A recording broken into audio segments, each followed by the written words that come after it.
만성이와 함께 독일을 가다 이만성입니다.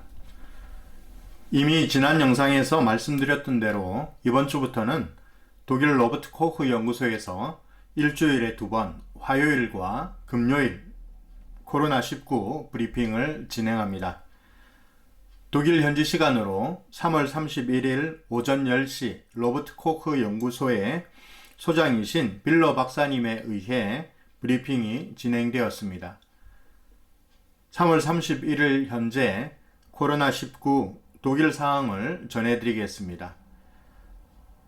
3월 31일 0시 기준으로 독일에서는 61,913명의 확진자가 발생했습니다.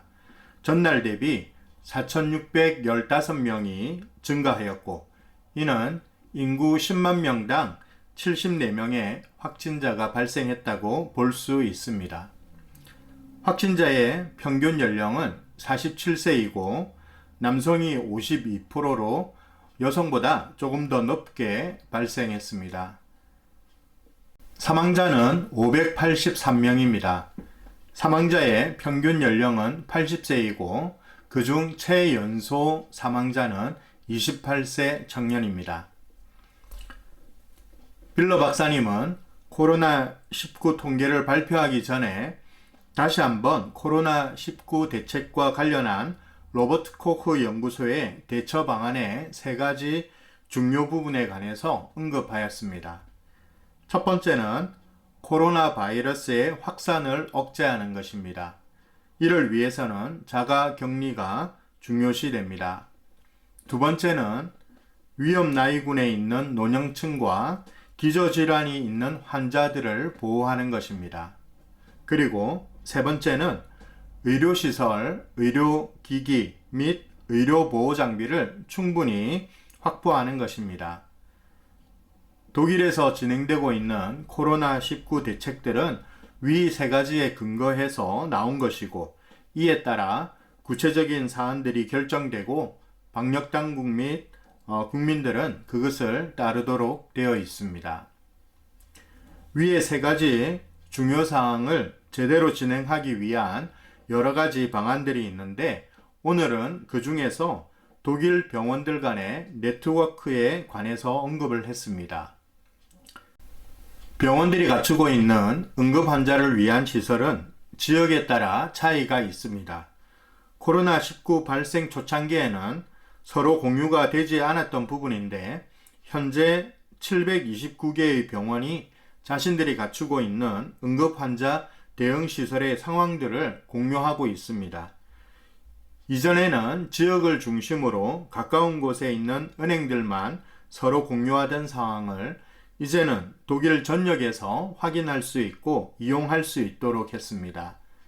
지난주에는 프랑스와 이탈리아에 있는 환자를 여유시설이 있는 병원으로 후송해서 치료를 받을 수 있도록 했습니다.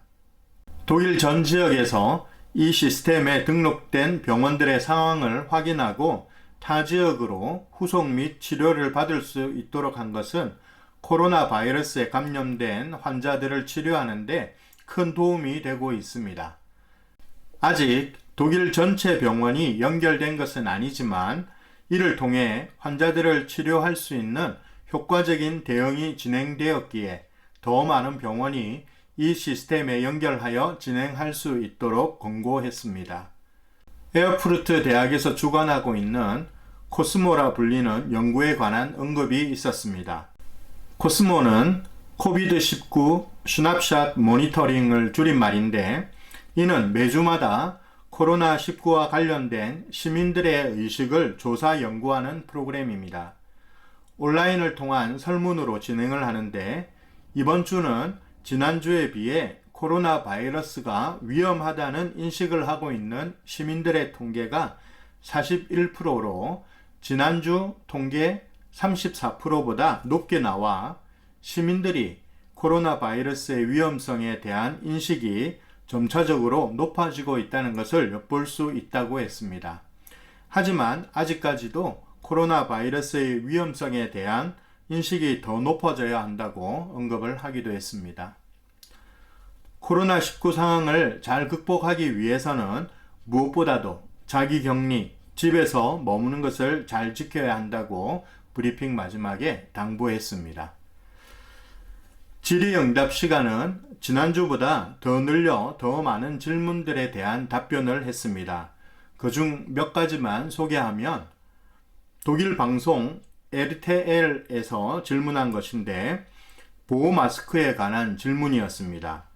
빌러 박사님은 답변을 통해 FFP2 마스크는 의료인, 의료 종사자, 그리고 요양시설에 종사하고 있는 사람들은 의무적으로 사용을 해야 한다고 하였으며 일반 마스크는 확진자나 증세가 있는 사람들이 사용을 해야 한다고 답변을 했습니다. DPA에서 질문한 것인데요. 개인이 만든 마스크가 실질적으로 예방 역할을 할 수 있는가에 대한 것이었습니다. 이에 대해 빌러 박사님은 감염된 사람이 마스크를 착용하면 비말을 통해 전파되는 바이러스를 줄일 수 있으며 다른 사람에게로의 감염을 약화시킬 수 있다고 답변했습니다. 로버트 코크 연구소에서는 아직 의무적으로 모든 시민이 마스크를 착용할 것에 대해서는 공식적인 입장을 내놓고 있지 않고 있습니다.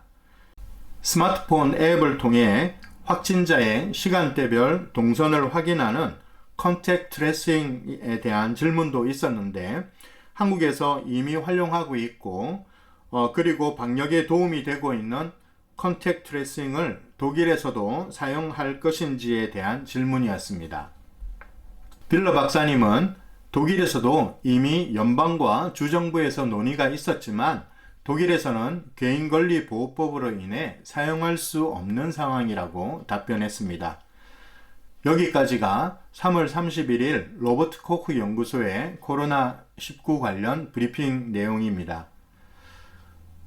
브리핑의 질의응답 시간에 몇 가지 질문에 의해 언급이 있었던 마스크 착용과 관련하여 독일의 상황을 간단하게 전해드립니다. 지난주 결정이 있었는데요. 오스트리아에서는 이번 주 수요일부터 슈퍼마켓을 이용하는 시민들은 마스크 착용을 의무화했고 슈퍼마켓 입구에서 마스크를 나누어 준다고 결정을 했습니다. 독일에서는 앞서 언급한 바대로 독일 질병관리본부라고 할 수 있는 로버트 코크 연구소에서는 공식적으로 마스크의 의무적인 착용을 정하지 않았습니다. 하지만 독일 튜링겐 주 도시인 예나에서는 다양한 형태의 마트, 대중교통 및 공공시설을 이용할 경우에 마스크 착용을 의무화한다는 결정을 내렸습니다. 독일에서는 첫 공식적인 발표입니다. 현재까지는 확진자나 증세가 있는 사람에 한해서 마스크 착용을 의무화하도록 했었는데 일반 시민에게도 마스크 착용을 의무화한 것은 예나 도시의 결정이 첫 번째가 됩니다. 일반 사람들이 사용하는 마스크를 약국이나 마트에서 구입 불가능한 상황인데요. 마스크 구입과 착용에 관해서 예나시는 다음과 같이 시민들에게 요청했습니다. 마스크를 직접 만드십시오. 그리고 바이러스의 확산을 억제하기 위해 다른 사람에게 중요한 입과 코를 보호하도록 하세요. 모든 종류의 마스크는 마스크가 없는 것보다는 낫습니다. 독일의 여러 학자들은 이미 바이러스의 확산을 늦추기 위해서 마스크를 착용할 것을 권했습니다. 하지만 아직 공식적으로 모든 국민이 마스크를 착용할 것을 결정하지는 못했습니다. 아마도 그렇게 결정난다면 마스크 조달이 쉽지 않은 상황임은 분명합니다. 아니, 어쩌면 마스크를 조달할 수 없는 상황이기에 마스크 착용에 대한 최소한의 권유만 하는 것이 아닌가 생각이 들기도 합니다. 컨택트 트레이싱과 같은 경우는 개인의 권리 보호와 관련된 법률로 말미암아 사용을 할 수 없는 상황입니다. 여러모로 독일의 코로나 바이러스 대처 상황은 한국에서 진행한 방역 상황과 차이가 있습니다. 독일 연방정부 당국의 결정과 대책에 따를 수밖에 없는 상황에서 그들의 방역 대책이 효과를 보기를 기대하며 오늘 영상 마치도록 하겠습니다. 다음 소식으로 여러분을 찾아뵐 때까지 모두 건강하시기 바랍니다. 지금까지 만성이와 함께 독일을 가다 이만성이었습니다. 감사합니다.